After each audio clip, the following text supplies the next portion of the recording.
ॐ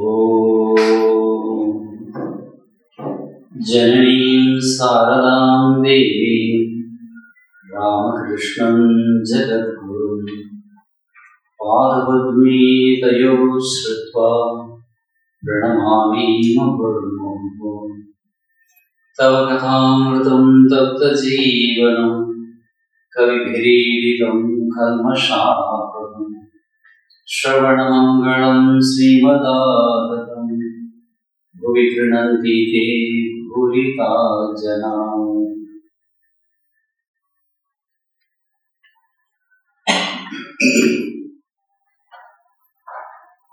எல்லாருக்கும் இனிமையான வணக்கம். மழை வரும் போல இருக்கு, அதை பத்தி கவலைப்படாம அருள் மழையில் நனைகிறதுக்காக வந்திருக்கிறவங்க எல்லாருக்கும் இன்னொரு தடவை வணக்கம். ராமகிருஷ்ணர் அடிக்கடி சொல்லுவார், சாதாரணவும் சொல்லுவாங்க,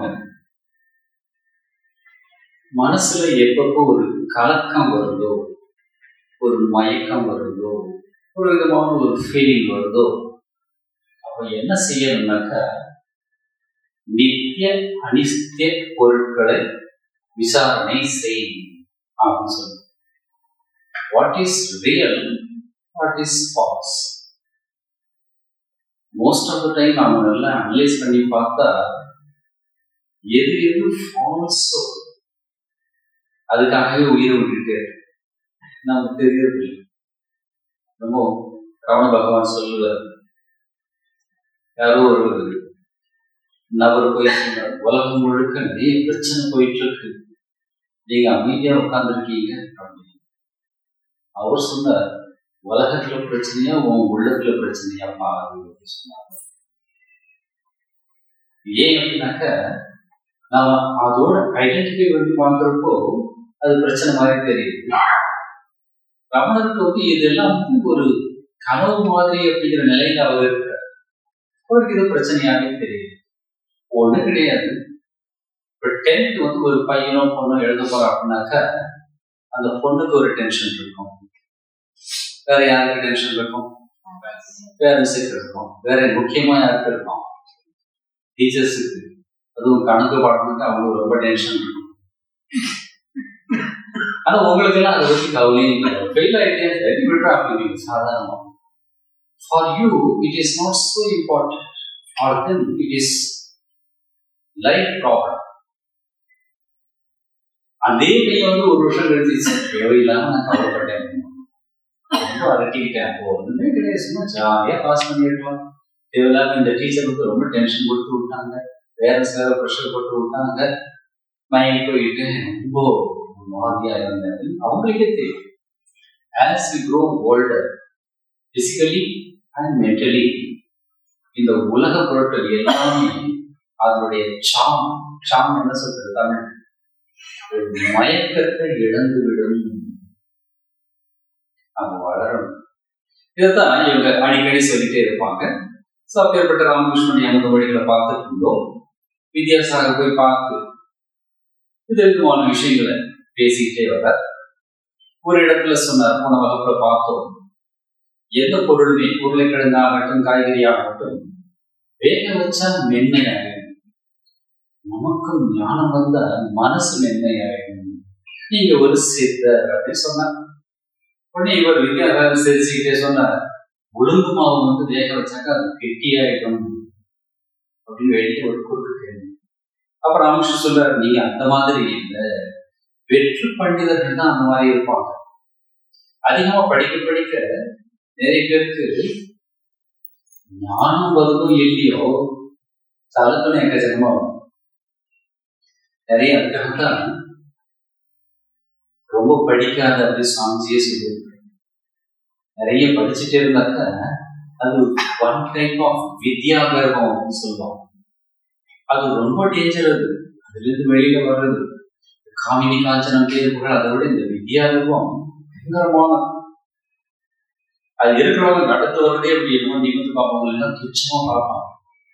எனக்கு எல்லாம் தெரியும், ஹேமநாத பாகவதர் மாதிரி இருப்பாங்க. அது ரொம்ப மோசம்.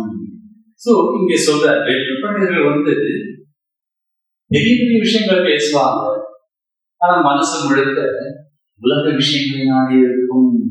பெண், பொன், பணம், புகழ், பெயர் இதிலே போயிருப்பாங்க. அவங்களுக்கும் அவங்க படிக்கிற விஷயத்துக்கும் சம்பந்தமே இருக்காது. அகிந்த சுவாமிகள் ஒரு சின்ன ஓலையை படிச்ச என்ன எழுதியிருந்தது? காதற்ற ஊசியும் வாராது கான் கடைவழிக்கே அப்படின்னு அவருடைய 16 வயசு பையன், சிவபெருமானே அந்த பையனா வந்துதான் சொல்லுவான். எழுதி வச்சுட்டு அவன் அஞ்சு போயிட்டான். அதை படிச்ச அந்த காலத்துல பல கோடி மதிப்புள்ள சொத்தை விட்டுட்டு அதே ஊர்ல நிக்ஷ எடுத்து சாப்பிட்டாங்க. எத்தனை பேருக்கு அந்த மாதிரி வரும்? இன்னைக்கு போய் ஏதோ ஒரு ட்ரெஸ் வாங்கிட்டு வரோம், அடுத்த நாள் அந்த கடை பக்கமா பார்ப்போம், அதே ட்ரெஸ் ஒரு 200 ரூபாய் டிஸ்கவுண்ட் போட்டிருந்தாங்க, ஆஹா இன்னைக்கு வாங்கி இருக்கலாமே அப்படின்னு சொல்லி.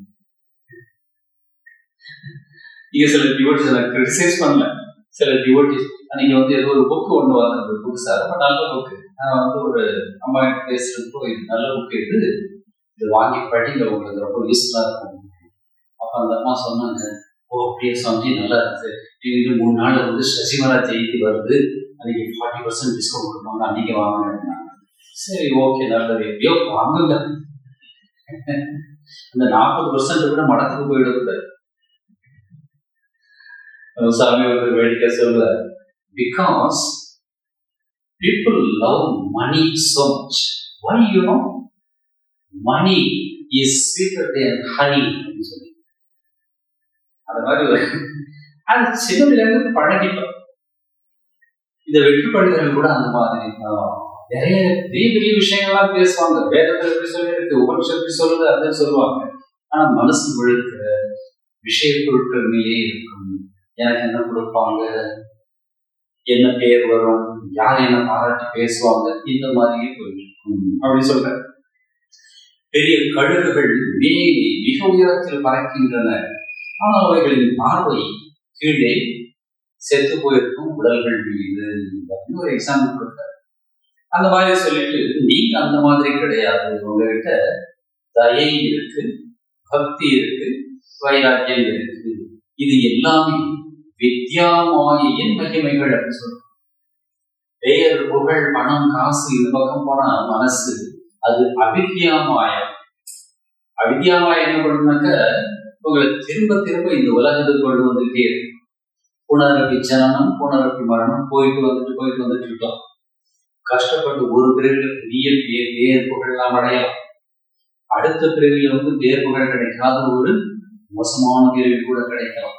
எது எப்படி வரும் நமக்கு தெரியாது, எந்த மாதிரி கர்மா பண்றோம் அப்படிங்கிறது நமக்கு தெரியாது. ஆனா வித்யாமாயா என்ன பண்ணும், சரியான பாதையை காட்டும், குரு கிட்ட அழைச்சிட்டு போகும். இது பக்தி, வைராக்கியம், தயை இதெல்லாம் இருந்தா அப்படி சொல்லி முடிச்சார். இதெல்லாம் வித்யாசாகர் மௌனமாக கேட்டுக்கொண்டிருந்தா. மௌனமாக அப்படின்னாக்க அவர் நல்ல மனிதர், நல்ல விஷயங்கள்லாம் செய்வார். ஆனா ஒண்ணு ஞாபகம் வச்சுக்கணும், நல்லது செய்யறது மட்டுமே வாழ்க்கையின் நோக்கம் அல்ல. ஏன்னா நல்லது கெட்டதா மாறும், கெட்டது நல்லதா மாறும். அவையாரமா ஒரு பாட்டு பாடுவாங்க, மூதுரையிலே என்னமோ, கூடவே இருந்து குடிமறிக்கிறவங்க இருக்காங்க, அந்த மாதிரி சொந்தக்காரங்க, வெளியிலேருந்து தேன் நம்ம வியாதியை போக்கும், அந்த மாதிரி நல்லவர்கள் வெளியில் இருக்கிறாங்கன்னு ஒரு பாட்டே வரும். ஸோ யாரு எப்போ எந்த செயல் நல்லது, நன்மையை கொடுக்கும் தீமையை கொடுக்கும் நமக்கு தெரியாது. ஸோ நன்மை அவங்க சொல்லுவார், நன்மை தீமை ரெண்டையும் கடந்து போகணும், இதையும் மாட்டிக்காத அதையும் மாட்டிக்காத. சர்வ தர்மான் பரித்தியஜனாக்க இதை செய்யணும் அப்படிங்கிற ஆசை இருந்தா கூட அதுவும் பந்தத்துக்கு வழிவகுக்கும். சரி, மௌனமாக கேட்டுக்கொண்டிருந்தார் அப்படின்னாக்க வித்யாசாகர் நல்ல மனிதர், நல்ல செயல்கள் செய்தார். ஆனா இந்த மாதிரி கருத்துக்களை அவர் கேட்டதே இல்லை.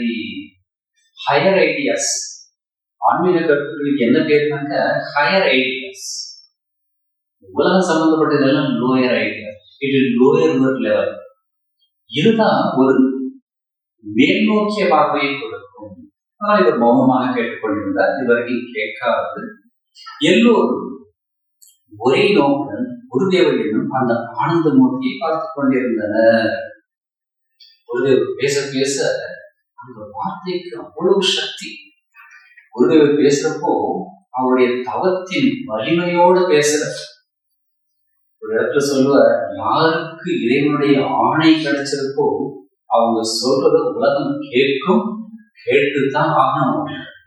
ஒரு அத்தாரிட்டி, ஞானிகளுக்கு அந்த அத்தாரிட்டி இருக்கு. அந்த அத்தாரிட்டி இருக்கிறதுனால எல்லாரும் அமைதியா கேட்டுட்டே இருக்காங்க. இன்னொரு முக்கியமான ஒரு விஷயம், இது அவித்யா வித்யா அதை பத்தி பேசுறப்போ விவேகானந்தர் ஒரு அழகான ஐடியாவை சொல்றார். விவேகானந்தருடைய ஐடியாஸ் எல்லாமே அழகா இருக்கும், அவருடைய லாங்குவேஜ் ரொம்ப பியூட்டிஃபுல்லா இருக்கும். மதம்னா என்ன அப்படின்றத பத்தி பேசுறப்போ ஒரு டெஃபினிஷன் கொடுக்கிறார். Religion is the idea which is raising the brute unto man and man unto God. பாமரனை பண்புள்ளவனாகவும் பண்புள்ளவனை தெய்வமாகவும் ஆக்குவதே மதத்தின் நோக்கம் அப்படின்னு அது தமிழ்ல டிரான்ஸ்லேட் பண்ணிருப்பாங்க. நம்ம அப்படியே ஒன்றும் ஒரு உன்னதமான நிலையை அடையாம வந்தோம், வாழ்ந்தோம், சம்பாதிச்சோம், குழந்தை பேர்த்தோம், ஒரு நாள் போயிட்டோம், மறுபடியும் வந்தோம். இதே கால கிரீடத்தி கச்சதி ஆயு ததபி ந முஞ்சதி ஆஷா வாயு அப்படின்னு சங்கராச்சாரியர் பாடுவார். ஆசை வசத்திலே இருக்கோம்னாக்க நம்முடைய பிறவி மனித பிறவிக்கு சமம் இல்லை. பண்புள்ளவர்களாக ஆகணும், அதுல இறைநிலைக்கு உயரணும். அதுதான் இங்க ராமகிருஷ்ணன் சொல்ற, நீ சாதாரண பண்டிதர்கள் மாதிரி இல்லை, அதை விட உயர்ந்தவன் அப்படின்னு சொல்லிட்டு இதெல்லாம் பேசிட்டு வரப்போ மார்க்கெட் பண்ணிருந்தார். எல்லோரும் அந்த ஆனந்த மூர்த்தியை பார்த்துக் கொண்டிருந்தனர், அவருடைய அமுத மொழிகளை கேட்டுக் கொண்டிருந்தனர். அங்க வந்திருந்தவங்க யாருமே இந்த மாதிரி வார்த்தைகள் இதுக்கு முன்னாடி கேட்டதே இல்லை.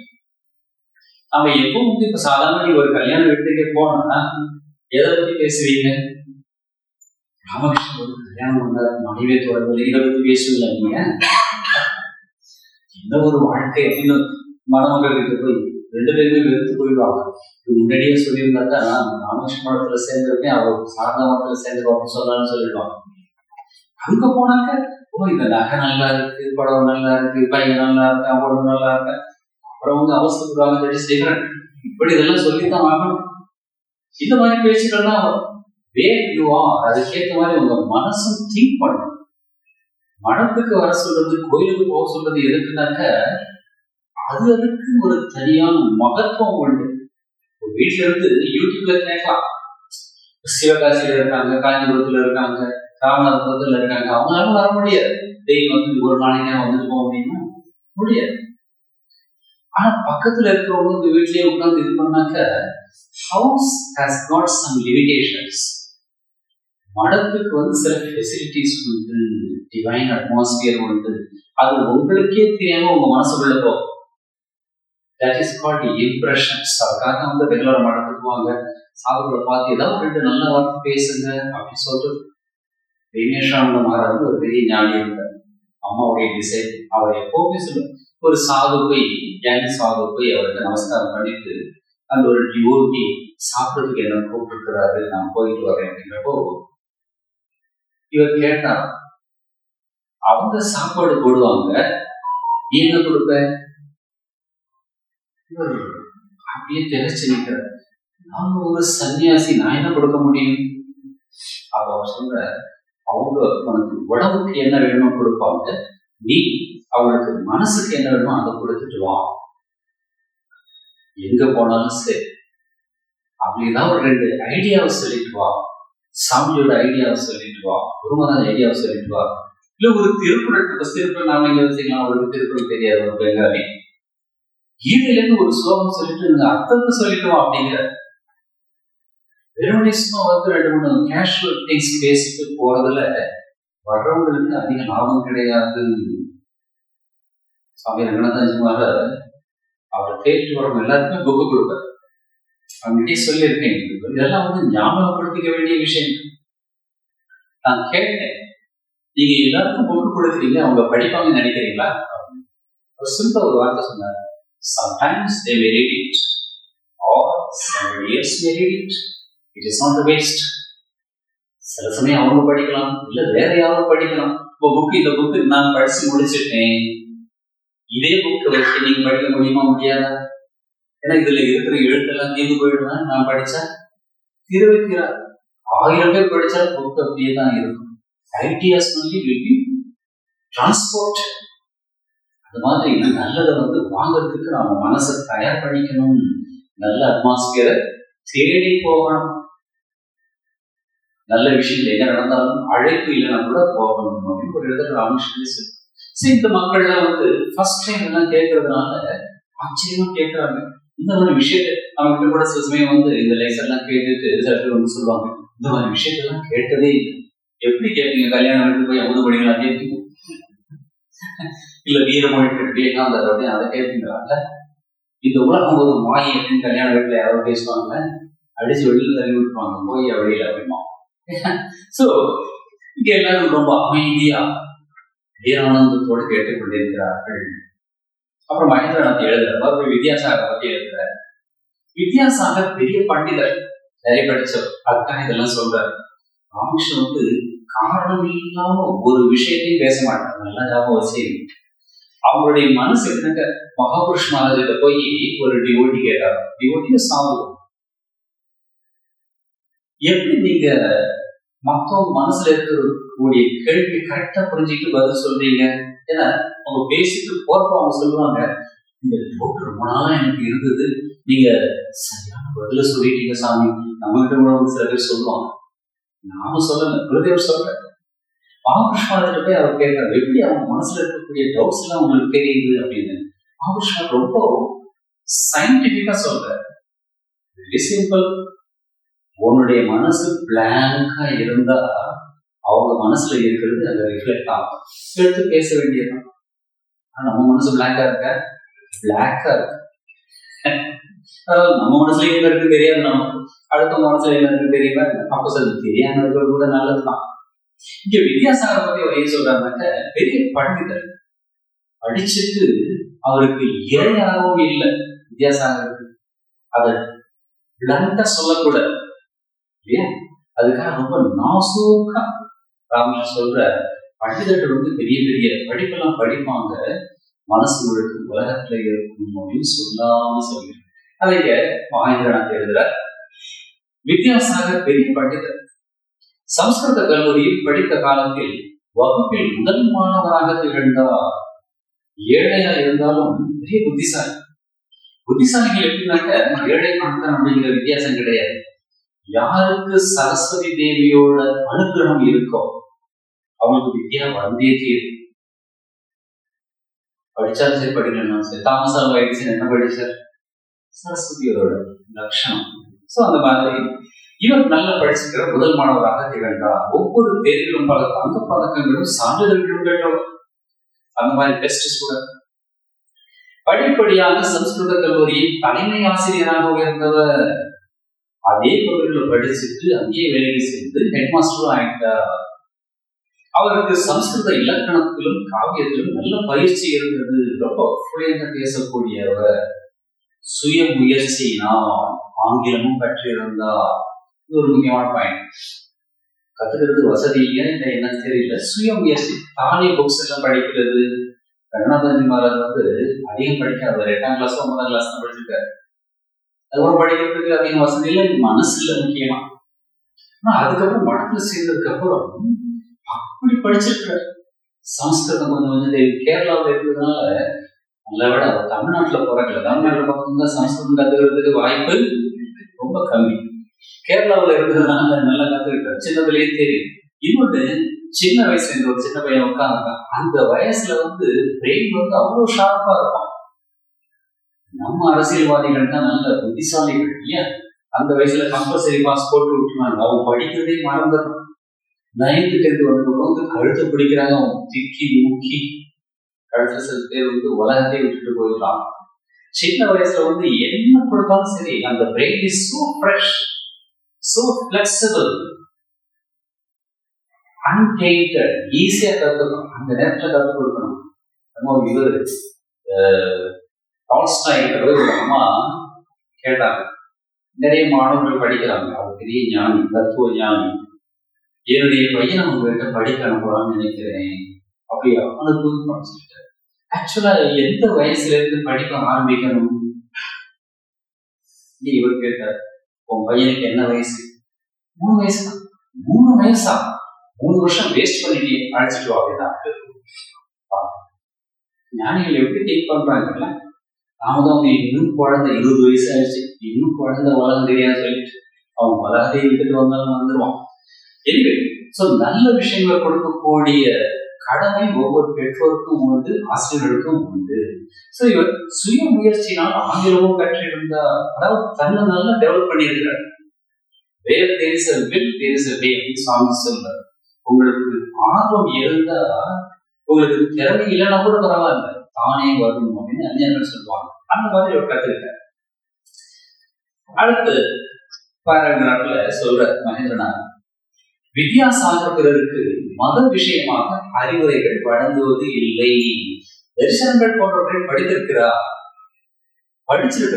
தரிசனங்கள்னாக்க மீமாம்சா, வைசேஷிகா, யோகம், வேதாந்தம் இதெல்லாம் படிச்சிருக்கிறார். ஆனா யாருக்கும் வழங்குவதில்லை அறிவுரைகள் அப்படின்னாக்க அவருக்கே கன்விக்ஷன் இல்லைன்னு, அவரே அதை படிக்க வேண்டிய விதத்துல படிக்கல. எப்பவுமே சாஸ்திரத்தை பத்தி சொல்றப்போ நம்முடைய சீனியர் சாமி ஒருத்தர் சொல்லுவ, நீயா புக் படிச்சு புரிஞ்சுக்கிறது ஒண்ணு, ஒருத்தர்கிட்ட படிக்கிறது இன்னொன்னு. அப்பதான் உனக்கு அந்த இன்ட்ரிகேட் மீனிங், இன்னர் மீனிங் எல்லாம் தெரியும். நம்மளா படிச்சா 2 நாள் முன்னாடி கூட சிவகாசில இருந்து ஒரு அம்மா சௌந்தர்யா அப்படின்னு சொல்லிட்டு அம்மா நல்ல சின்சியரா கேட்பான்.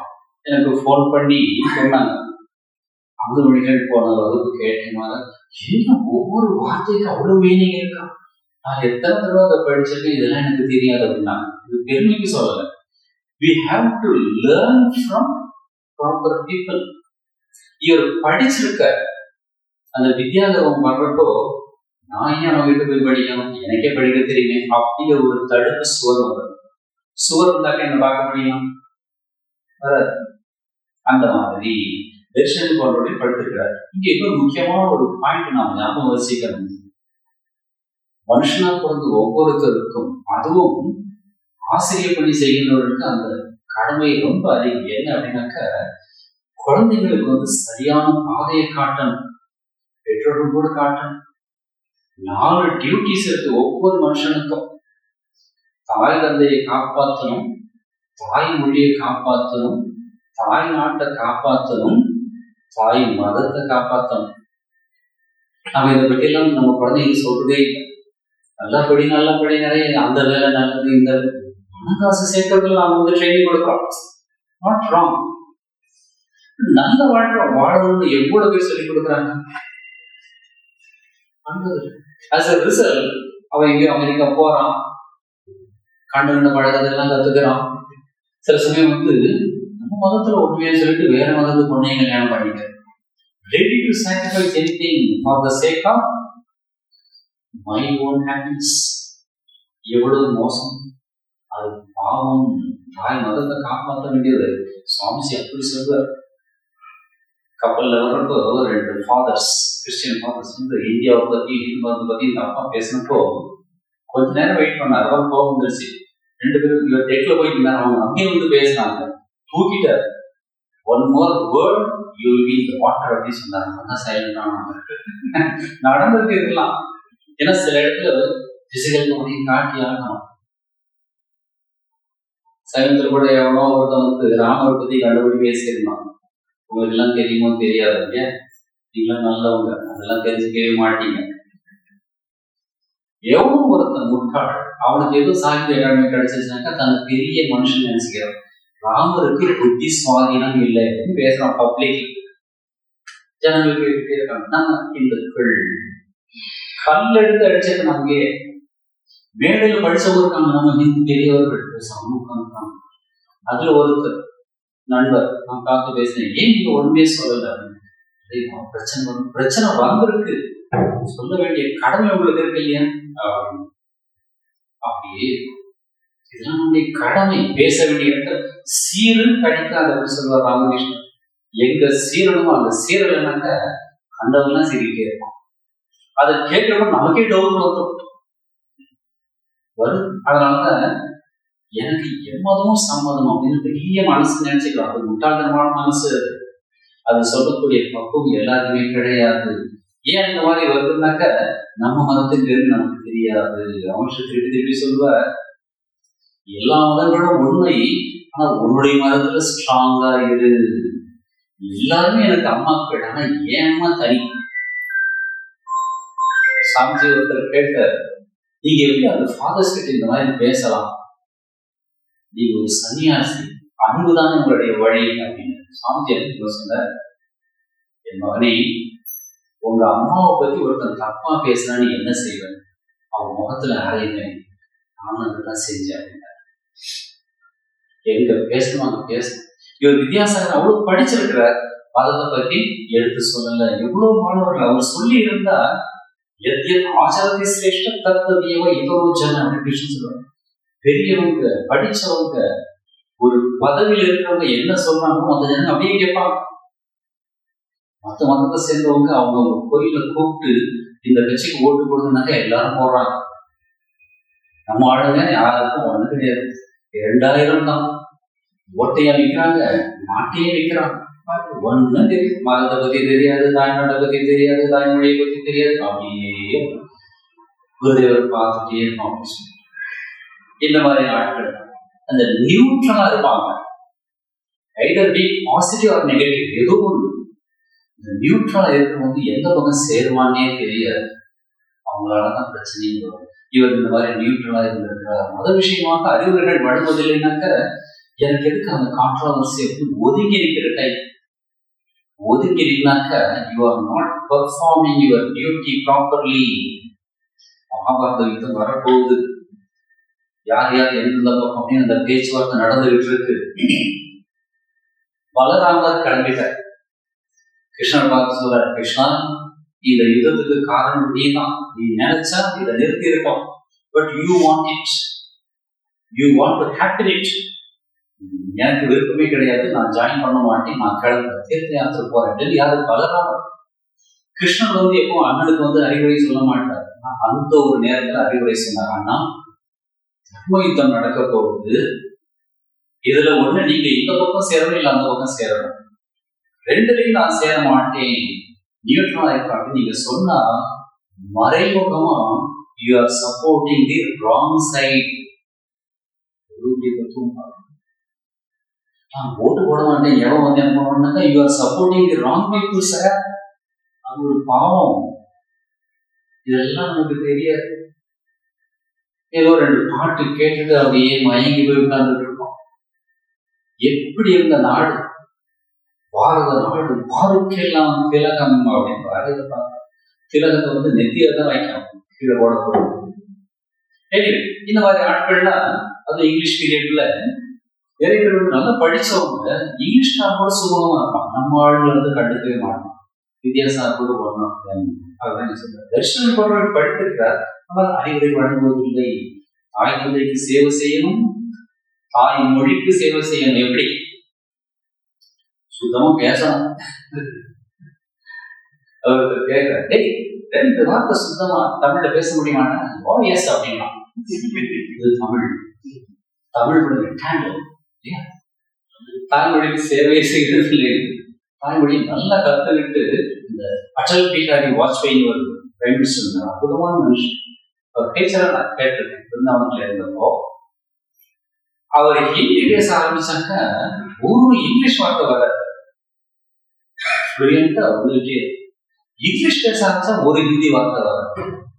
That is called command, mastery ஒரு லாங்குவேஜ். அந்த மாதிரி நம்முடைய மொழியில பேசுறதுக்கு நம்ம கத்துக்கணும். எனக்கே இல்லை, நான் சொல்லிட்டு இருக்கேன், எல்லாரும் கத்துக்கணும். இது தாய்மொழிக்கு செய்யக்கூடிய சேவை. அப்புறம் தாய்நாட்டுக்கு செய்யும் சேவை. ஜப்பானுக்கு நம்முடைய அன்பர் ஒருத்தர் போய் வேலை செய்ய போயிருக்காரு. 2 இயர்ஸ் ட்ரைனிங் போயிருக்காரு. ஒரு நாள் காலையில் டோக்கியோல இருந்து ஏதோ ஒரு ஊருக்கு போகணும், அவருடைய ஒர்க்கு அங்க. விடிகால ஃபர்ஸ்ட் ட்ரெயின் படிக்கிறார். 6 o'clock வேணும். ட்ரெயின்ல கூட்டமே இல்லை. அவர் ஏறி உட்கார்ந்தார். எதிர்த்தாப்புல ஒருத்தர் உட்கார்ந்து, ஒரு ஜெனரல், அவர் உட்கார்ந்தார்.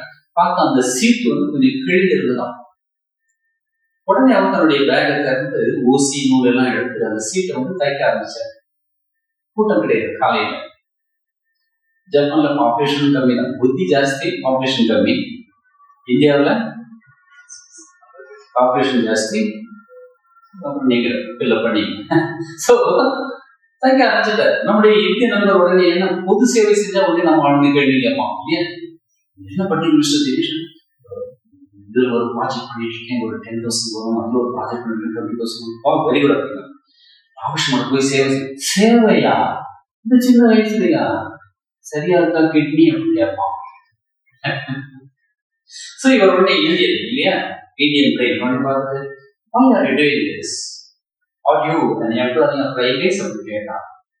ரயில்வேல வேலை செய்றீங்களா? நான் ஒரு டெய்லர்.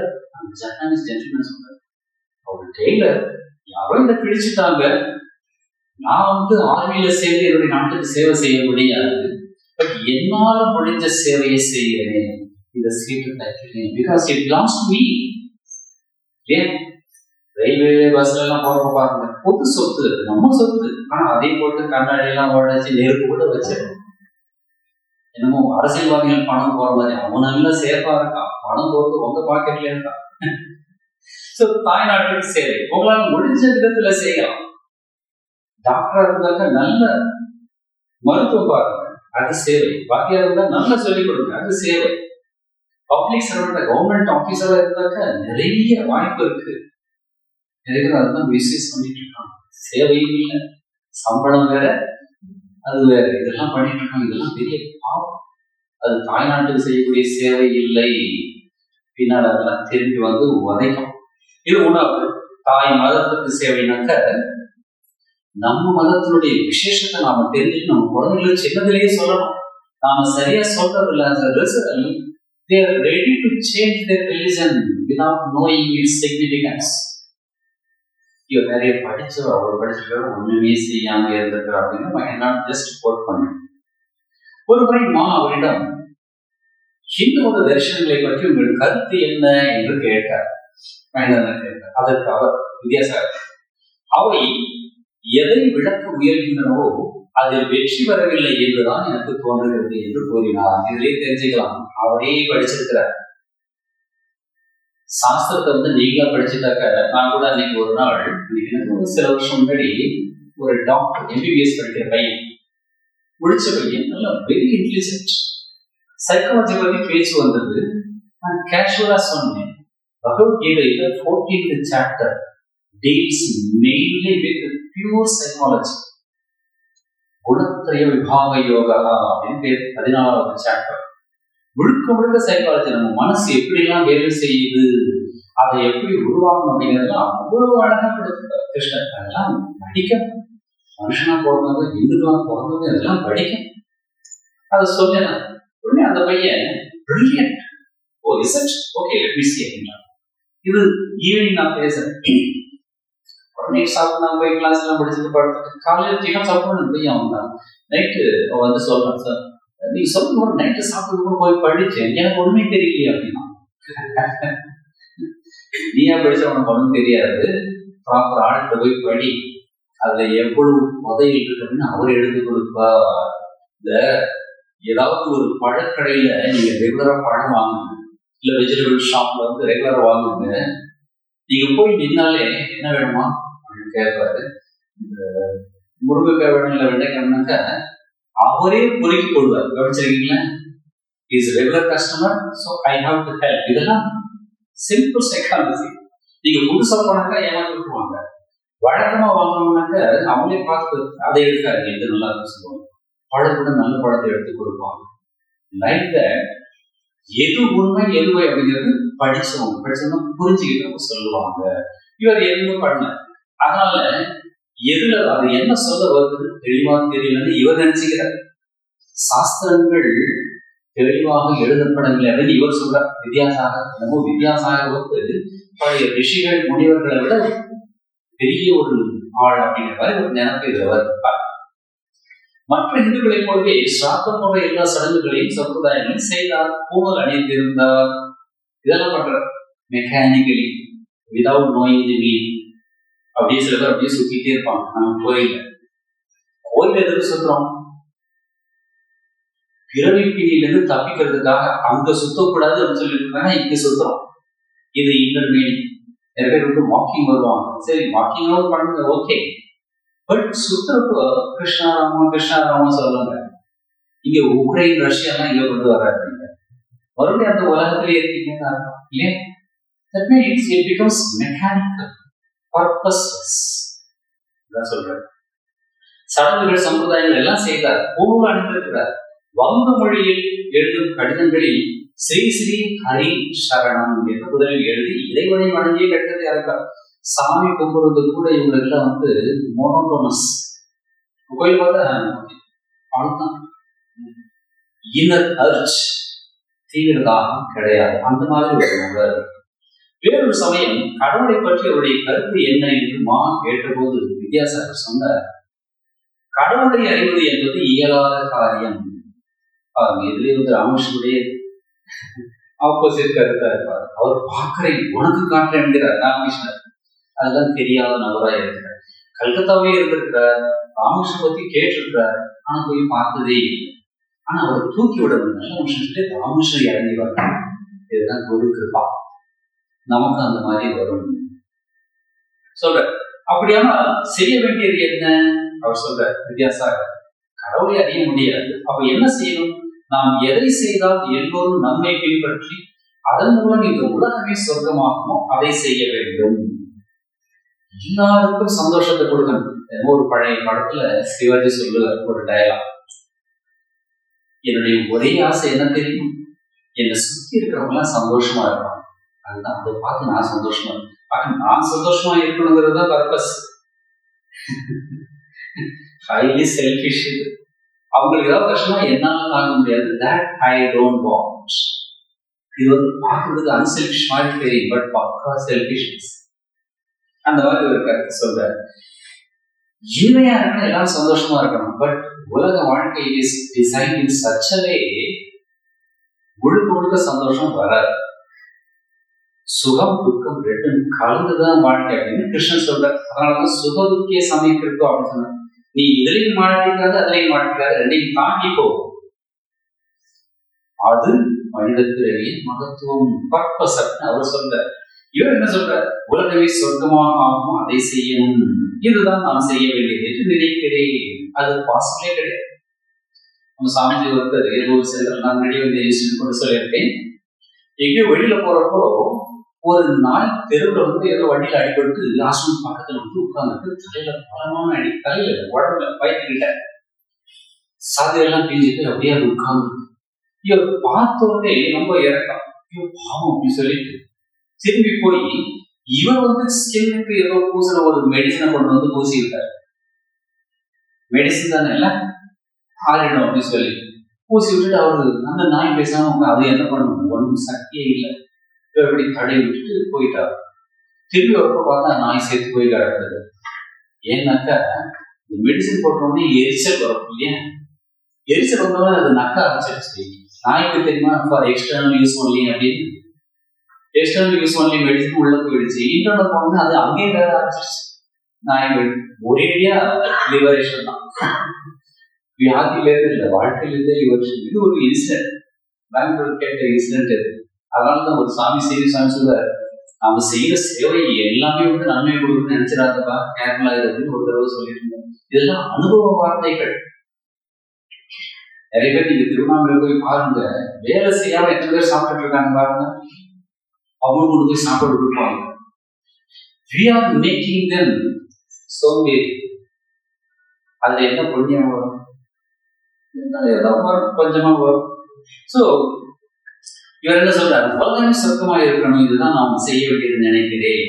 உலகிற்கு எதனால் நன்மை உண்டாகுமோ அதை செய்ய எல்லோரும் உயர வேண்டும் என்று பதிலளித்தார். மறுபடியும் அந்த கேள்விதான் வருது, எது உண்மையான நன்மையை கொடுக்கும், எது உண்மையான தீமையை கொடுக்கும் நமக்கு தெரியாது. இந்த 2001 ட்வின் டவர்ஸ் அட்டாக் நடந்தது அமெரிக்காவில். உலகம் முழுக்க எல்லாருக்கும் வந்து ஒரு ஷாக், பெரிய ஒரு அட்டாக், டெரரிஸ்ட் அட்டாக் அப்படின்னு. ஆனா அதன் மூலம் நிறைய பேர் சேர்த்து போனது பாவம். ஆனா அதன் மூலம் வந்து ஒரு பெரிய பெனிஃபிட் என்ன தெரியுமா, நிறைய மேகசின்ஸ்ல வந்த ஒரு நியூஸ், அமெரிக்காவின் கொட்ட தோட்டம் அடங்கியது. இப்ப கூட தொழில் இருக்காங்க பாருங்க. இந்த மனுஷன் தான் சொல்றாங்க. இது கூட தான் தான் ரொம்ப பெரிய சுபீரியர் அப்படின்னு நினைச்சிட்டு இருக்காங்க. மற்ற நாடுகள்லாம் கண்ட்ரோல் பண்ண நினைக்கிறாங்க. எது நன்மை எது தீமை தெரியாது. நாம பார்க்கும்போது டெரரிஸ்ட் அட்டாக் பார்க்கிறோம். அதுல வந்து நன்மை இருக்குது.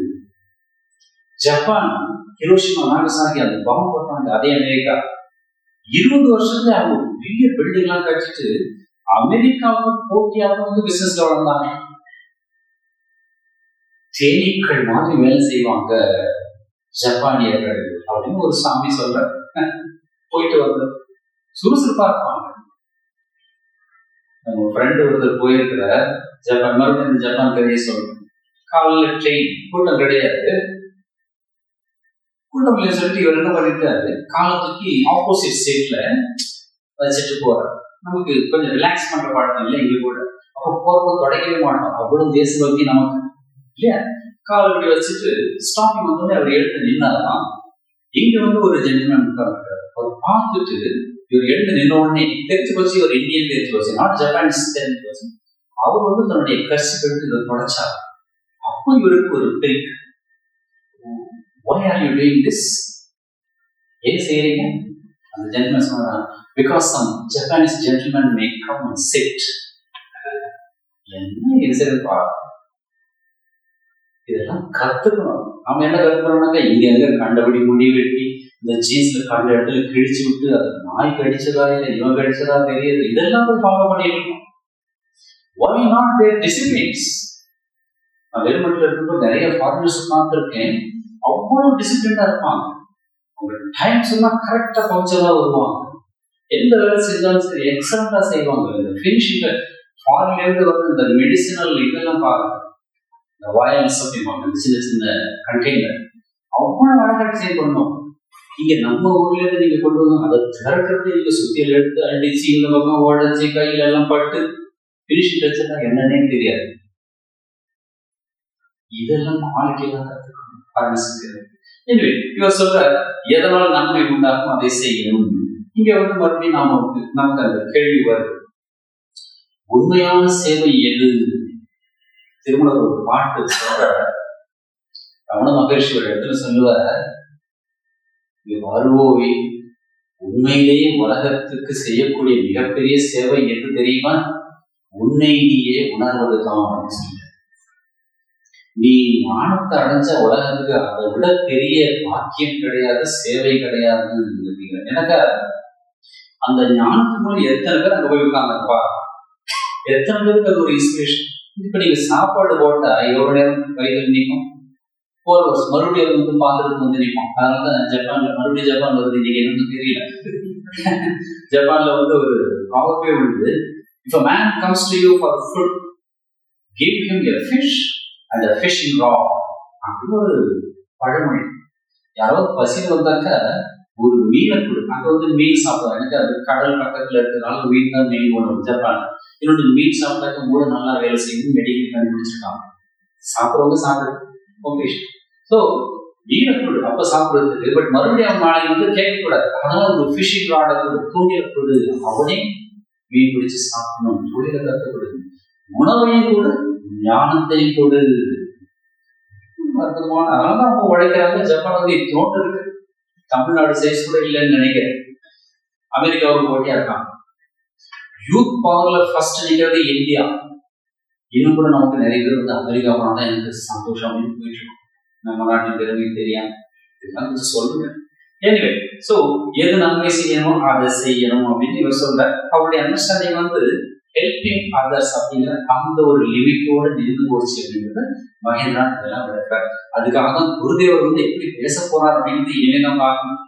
ஸோ இதுவரை வித்தை பற்றி பேசிக்கொண்ட குருதேவர் பிரம்ம ஞானத்தை பற்றி பேச தொடங்கினா அழகா கொண்டு வர்றாங்க. இன்னும் பெரிய காவியம் மாதிரி இருக்கு. இதெல்லாம் டீப்பா உணர்ந்து படிக்கணும். எனிவே, ஸோ இவர் உலகத்தை வந்து சொர்க்கமாகணும்னு சொன்னார் இல்லையா, அந்த மீனிங்ல திருமணர் வந்து ஒரு பாட்டு மட்டும் சொல்லி முடிச்சுக்கிறேன். எண்ணிலே இருந்த ஒன்றை யான் அறிந்ததில்லை, எண்ணிலே இருந்த ஒன்றை யான் அறிந்து கொண்டபின் எண்ணிலே இருந்த ஒன்றை யாவர் காண வல்லதோ, எண்ணிலே இருந்திருந்து யான் உணர்ந்து கொண்டேனே. ஓம் நம சிவாய அப்படின்னு அந்த ஒரு பாட்டு. எனக்கு உள்ளார ஒரு பெரிய புதையல் இருக்கு, நான் பார்க்கல. அதை பார்த்ததுக்கு அப்புறம் அப்படியே உட்கார்ந்துட்டேன். இதை போய் யார்கிட்ட போய் சொல்றது? விவேகானந்தர் ஒரு இடத்துல சொல்லுவார், if there is one more Vivekananda, only he can understand what this Vivekananda has done. அப்படின்னு சொல்லுவாங்க. இந்த விவேகானந்தர் என்ன செஞ்சிருக்கான்னு இவங்க விவேகானந்தர் தான் தெரியும், எல்லாருக்குமே தெரியாது. எனக்கு அந்த லெவல். இப்போ ஆல்பர்ட் ஐன்ஸ்டைன் நீங்க வந்தாக்க அவருடைய பேச்சு எத்தனை பேர் புரிஞ்சுப்பீங்க? புரியாது. அந்த லெவலுக்கு இருக்கணும் ஸ்டூடெண்ட் இல்லையா? 10th படிக்கிற பையனை போய் நீ கிளாஸ் எடுனாக்க ஐன்ஸ்டைனாலே முடியாது, பெரிய சயின்டிஸ்ட். அதுக்கும் அந்த லெவலுக்கு போகும். அதான் சொல்ற, என்னிலே இருந்த ஒன்றை யாவர் காண உள்ளது, யார்கிட்ட போய் இந்த ஆனந்தத்தை சொல்றது? அதனாலதான் ராமேஸ்வரம் கோயில் மேல நின்றுட்டு, ஏய் யார் எங்க இருக்கீங்க, வாங்கடா வாங்கடாங்க. அந்த கருத்தை, அந்த ஆனந்தத்தை கொடுக்கணும். யார் பெற்ற இன்பம் பெருகையை பயணம், வாங்க சீக்கிரம் வாங்க, அம்மா சொல்லியிருக்கா, நிறைய சிஷ்யர்கள் வருவாங்க, உங்களுடைய மெசேஜ் எல்லாருக்கும் போகும் பரவும், யாருமே இன்னும் வரலையே, வாங்கடா வாங்கடா சொல்லி டெய்லி கதறுவார். சாமி விட்டு சொல்லுவார், அப்போ மட்டும் இல்லடா, இப்ப கூட கதறிக்கிட்டே இருக்கார், நிறைய பேர் அழைச்சிட்டு வா அப்படின்னு என்கிட்ட சொல்றாங்க. அந்த மெசேஜ் உங்களுக்கு சொல்றீங்க, நிறைய பேர் அழைச்சிட்டு வாங்க, இந்த லைனுக்கு அழைச்சிட்டு வாங்க, உங்களுக்கு நன்மை கிடைக்கும், புண்ணியம் கிடைக்கும், குருதேவருடைய அருள் கிடைக்கும். ஏனிலே இருந்து யார் உணர்ந்து கொண்டேனே அப்படின்னாக்க, யாருக்கு போய் இதை சொல்றது யாருக்கு புரிஞ்சுப்பா தெரியல. அதனால நான் ரமண மகர்ஷி மாதிரி உட்கார்ந்துருக்கேன். அவர் யாருக்கும் பேசினாரு, அவரை போய் பேச மாட்டேன். சைலன்ஸ். அந்த மாதிரி உள்ள பொக்கிஷம் இருக்கு, அதை கண்டுபிடிக்கணும். அது மனித வாழ்க்கையின் உண்மையான அர்த்தம். இத மகேந்திரநாத் நமக்கு பேக்ரவுண்ட் கொடுக்கிறார். இதுவரை வித்தியை அவிதை பற்றி பேசிக் கொடுத்த குருதேவர் பிரம்மஞானத்தை பற்றி பேச தொடங்கினார். அவர் கரெக்டா அங்க வரா என்ன சொன்னார்?